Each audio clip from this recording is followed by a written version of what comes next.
اور آپ دیکھیے کہ اس کا نام انہوں نے سرخ و سیاہ رکھا. ان کو روسی زبان بھی آتی تھی لیکن اس میں اختلاف ہے انہوں نے روسی زبان سے کیا یا انگریزی زبان سے کیا.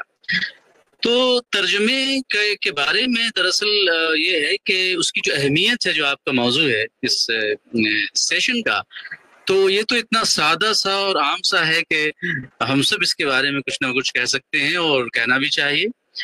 تو اس کی اہمیت کا انحصار دراصل اس بات پر ہے کہ کتنا ہمیں اس کی ذمہ داری کا احساس ہے. اصل چیز یہ ہے کہ ترجمے کی اہمیت کا مطلب ہی یہ ہے کہ ہمیں کتنا اس کی ذمہ داری کا احساس ہے. دیکھیے ایک ٹیکسٹ جو ہے نا وہ دیار غیر میں جا رہا ہوتا ہے ترجمے کے بعد. ہم اردو ہندی کی بات نہیں کر رہے ہیں، میں اس کو ایک ہی فضا میں دیکھ رہا ہوں. لپی الگ الگ ہے لیکن ہم اتنی ہی اسی طرح سے اس کو دیکھتے ہیں. تو میں آپ کو مردوں کا ٹیلا کا ترجمہ بہت جلد انشاءاللہ وہ ترجمہ آپ کو مل جائے گا. میں نے سنسکرتی کے 4 ادھیائے جو دنکر کی کتاب ہے جو 1960 میں چھپی تھی اور جس پہ پنڈت نہرو نے اس کا پریفیس لکھا تھا، ان کے کیبنٹ میں بھی شامل تھے، تو میں نے اس کا ترجمہ بھی کیا، وہ بھی انشاءاللہ چھپ جائے گی. اور اسی طرح سے ابھی میں نے نیل منی پھوکن جو اسمی زبان کے ایک شاعر ہیں جن کو گیان پیٹھ ایوارڈ بھی ملا، وہ بہت میجر رائٹر ہے اسمی زبان کے، ان پر گوشہ ابھی ہم نے غالب نامہ میں چھپا، ان کی 10 نظموں کا ترجمہ میں نے کیا. اسمی مجھے نہیں آتی ہے لیکن ہندی سے کچھ ترجمہ کیا. کچھ ہمارے جو جامعہ میں آسام کے لوگ رہتے ہیں فیکلٹی، کچھ اسٹوڈنٹس، جیسا کہ نوشاد نے کہا کہ انہوں نے کچھ علاقائی زبانیں کے طالب علموں سے پوچھا تو ان سے میں نے رابطہ کیا. اور پروفیسر اسد الدین جو ہمارے انگریزی کے پروفیسر تھے ابھی ریٹائر ہوئے، ان سے میں نے ایک منصوبہ بنایا تھا، چونکہ وہ آسام سے ہیں، ان کی زبان مادری وہی ہے، کہ ہم مل کر کے کچھ اسمی سے اردو میں چیزیں منتقل کریں گے ہندی میں. تو یہ جو پوری ہماری سرگرمی ہے دراصل یہ ایک عمر خیام کا جو پہلا ٹرانسلیٹر ہے وہ اس کا نام ہے زجار کر کے کچھ ایسے ہی ہے. وہ یہ کہتا یہ ہے کہ ترجمہ جو ہے وہ دراصل زندگی کے آثار پیدا کرنے کا نام ہے، زندگی کے آثار پیدا کرنے کا نام ہے. تو ترجمے کے ذریعے ہم زندگی کے آثار پیدا کرتے ہیں کہ جیسے کہ زندگی کچھ بہت روشن دکھائی دے رہی ہے، ہم دوسری زبان کی طرف جاتے ہیں، ایک ہی چیز پڑھتے پڑھتے ہم تھک جاتے ہیں. اور اسی لیے کہا جاتا ہے کہ ترجمہ ایک واحد صنف ہے یا ایک ایسا وسیلہ ہے کہ ہم جغرافیائی حد بندیوں کو ہی پار کر جاتے ہیں. اور ترجمہ جیسے فیض نے کہا تھا نا کہ دستے سیاد بھی عاجز ہے کفے گلچی بھی، بوئے گل ٹھہری ہے نہ بلبل کی زبان ٹھہری ہے. تو جب آپ ترجمہ کوئی چیز ایک وجود میں آتی ہے تو آپ کتنا کنٹرول کریں گے اس کو، اس کی معنی پہ بھی آپ کا کنٹرول، انٹرپریٹیشن اتنا زیادہ ہو سکتا ہے کہ آپ کیا کر سکتے ہیں. اور جو ترجمہ ہے وہ دراصل ایک ٹریولنگ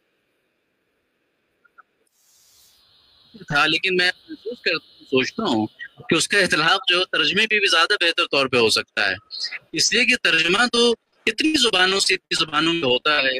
ہم یہاں بیٹھ کے کس زبان کو ہم پڑھ رہے ہوتے ہیں، تنہائی میں پڑھ رہے ہوتے ہیں، کبھی ہم روتے ہیں کبھی مسکراتے ہیں. تو ہمارا ورثہ کیا ہے؟ ہمارا کیا ورثہ ہے؟ ہمارا ورثہ تو یہی ہے، علم ہے اور احساس ہے. تو اسی لیے ترجمے کے بارے میں کوئی نئی بات شاید نہ کہی جا سکے، کوئی نئی بات ترجمے کے بارے میں نہیں سمجھتا کہ شاید اب کہی جا سکتی ہے. اور جو کہی جائے گی وہ پرانے ترجمے کو نئی زبان میں شاید کہی جائے گی. اور سب سے جو کہنا چاہیے کہ ترجمے کے بارے میں جو سب سے اچھا کسی کا ویاخیان یا بیان ہو سکتا ہے وہ اس کا ہو سکتا ہے جو ترجمہ کر رہا ہے دوسری زبانوں سے، اس کی مشکلات کیا ہیں. اور سب سے دکھ جو ہے اصل ترجمے کا وہ دکھ ہے جو اس مول پاٹھ کا دکھ ہے، جو اوریجنل ٹیکسٹ کا دکھ ہے. اس دکھ سے ہم کتنے آشنا ہیں، ورنہ تو سب کاروبار ہے. تو اس دکھ کے ساتھ جب آپ اس کو دیکھتے ہیں، اس ذمہ داری کے احساس کے ساتھ، تو آپ کو پھر محسوس ہوتا ہے کہ وہ ترجمہ آپ نے واقعتاً اپنے اوپر طاری کیا ہے آپ نے. اس لیے کہ دیکھیے مصنف نہیں ہے تو آپ کی ذمہ داری بڑھ جاتی ہے، بہت بڑھ جاتی ہے. کوئی ہے نہیں اس کی آپ کی ذمہ داری بڑھ جاتی ہے. اور شروع میں نے کہا تھا کہ جب مصنف کو آتھر بن جاتا ہے، ٹرانسلیٹر، تو ترجمہ بہت اچھا ہو جاتا ہے، لذت پیدا ہوتی. لیکن مینیجر پانڈے کہا کرتے تھے، ہندی کے بہت بڑے آلوچک ہیں، ابھی کچھ دنوں پہلے ان کا انتقال ہوا، انہی کتاب کا میں نے ترجمہ کیا، ساہت کے سماشاز کی بھومکا کا.